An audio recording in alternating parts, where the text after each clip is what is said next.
कुदूस के नाम से आमीन।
बड़े दिन के नज़दीक आते आते हमें अपनी रूहानी जोश और खुशी को बढ़ाना है। आज बालक यीशु के दर्शन करने और उसकी आराधना करने के लिए पूर्व के 3 मंजूषियों का स्वागत करें। आइए हम पाक वचन को सुने। मत्ती की इंजील 2 बाब 1 से 12 आयत तक। ईशा का जन्म यहूदियों के बैतलहम में राजा हेरोद के समय हुआ था। इसके बाद ज्योतिषी पूर्व से यरूशलेम आए और ये बोले, यहूदियों के नवजात राजा कहाँ हैं? हमने उनका तारा उदित होते देखा, हम उन्हें दंडवत करने आए हैं। ये सुनकर राजा हेरोद और सारा यरूशलेम घबरा गया। राजा ने सब महायाजकों और यहूदी जाति के क्षत्रियों की सभा बुलाकर उनसे पूछा, मसीह कहाँ जन्म लेंगे? उन्होंने उत्तर दिया, यहूदिया के बैतलहम में, क्योंकि नबी ने इसके विषय में लिखा है, बैतलहम यूदा की भूमि, तू यूदा के प्रमुख नगरों में किसी से कम नहीं है, क्योंकि तुझ में एक नेता उत्पन्न होगा जो मेरी प्रजा इस्राएल का चरवाहा बनेगा। हेरोद ने बाद में ज्योतिषों को चुपके से बुलाया और उनसे पूछता कर ये पता कर लिया कि वह तारा ठीक किस समय उन्हें दिखाई दिया था। फिर उसने उन्हें बैतलहम भेजते हुए कहा, जाइए बालक का ठीक ठीक पता लगाइए और उसे पाने पर मुझे खबर कीजिए, जिससे मैं भी जाकर दंडवत करूं। वे राजा की बात मानकर चल दिए। उन्होंने जिस तारे को उदित होते देखा था वह उनके आगे आगे चलता रहा और जहां बालक था उस जगह के ऊपर पहुंचने पर ठहर गया। वह तारा देखकर बहुत आनंदित हुए। घर में प्रवेश कर उन्होंने बालक को उसकी माता मरियम के साथ देखा और उसे साष्टांग प्रणाम किया। फिर अपना संदूक खोलकर उन्होंने उसे सोना, लोबान और गंधरस की भेंट चढ़ाई। उन्हें स्वप्न में ये चेतावनी मिली है कि वह हेरोद के पास नहीं लौटे, इसलिए वह दूसरे रास्ते से अपना देश चलेंगे। ये खुदा का शुक्र हो। सोच विचार करें।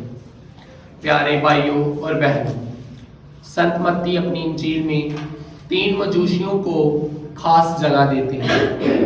ये इसलिए है कि संत मत्ती यीशु को शांति का राजा और दुनिया का मुक्तिदाता ऐलान करते हैं और साथ साथ यह भी बताना चाहते हैं कि गैर यहूदियों को भी यीशु के जन्म की जानकारी थी और उन्होंने भी यीशु की खोज की और यीशु के दर्शन करने आए। जब 3 मजूसियों ने बालक यीशु को गरीब हालत में और एक गौशाला में पाया तो उन्होंने कोई शक नहीं हुआ। उन्होंने बालक यीशु की आराधना की और उससे अपने तोहफे सोना, मोर, लोबान के रूप में चढ़ाया। हम भी बड़े दिन के मौके पर प्रभु खुदा की तलाश में हैं। वो हमारे दिल का राजा है और हमें खुदा की इज्जत और पहचान में ममूर करने वाला है।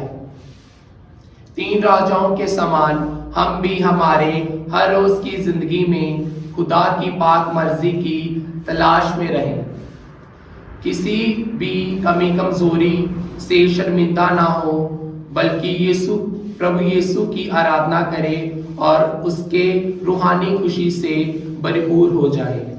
आइए हमारे तैयारियों को ईमान और उम्मीद से भर दें। हम दुआ करें। ऐ खुदा बाप, हमें बचाने के लिए अपने बेटे को हमारे दुख दर्द, गरीबी, बीमारी और पापों से भरी दुनिया में भेजने के लिए हम तुझे धन्यवाद देते हैं। कोरोना वायरस से पीड़ित हमारी दुनिया पर रहम कर। माँ मरियम के जरिए जो मुक्ति का महान काम शुरू किया, वह प्यार और खुशी का पैगाम हमारे घर परिवारों को भी हासिल हो, ताकि हम भी 3 मजूसियों के जैसे प्रभु यीशु की तलाश करने, उसके दर्शन करने और उसको सजदा करने कभी ना भूलें। यह दुआ हम करते हैं बालक यीशु हमारे मुक्तिदाता के नाम से, आमीन। दाऊद आपके साथ हो और आपके साथ भी हो। खुदा बाप, बेटे और रूहुल कुदूस की बरकत आप सब पर, आपके परिवारों पर और आपके हर काम पर नाज़िल हो। आमीन।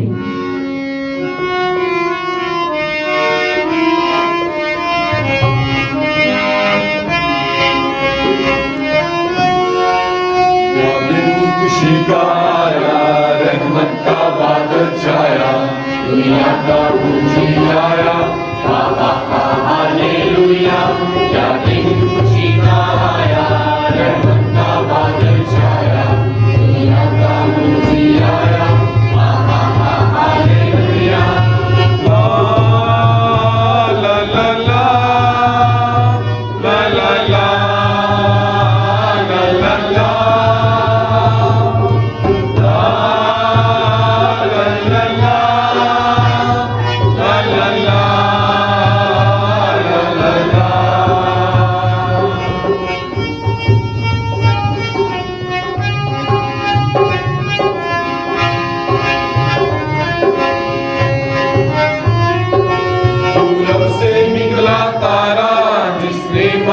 चमकारा, रास्ते का हुआ सहारा, हालेलुया।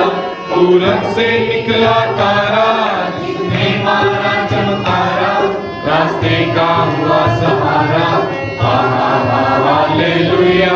क्या दिन खुशी का आया, रहमत का बादल छाया, दुनिया का पूजी आया, हालेलुया।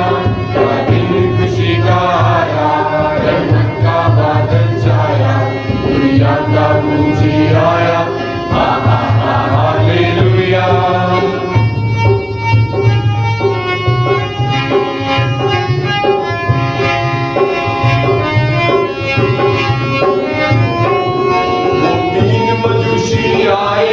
सोना मुर्गवान लाए, चरनी में यीशु आए, हालेलुया।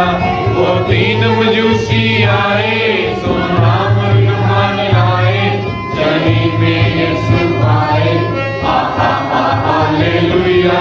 क्या दिन खुशी का आया, रहमत का बादल छाया, दुनिया का पूजी आया, हालेलुया। क्या दिन खुशी का आया, रहमत का बादल छाया, दुनिया का पूजी आया, हालेलुया, हालेलुया।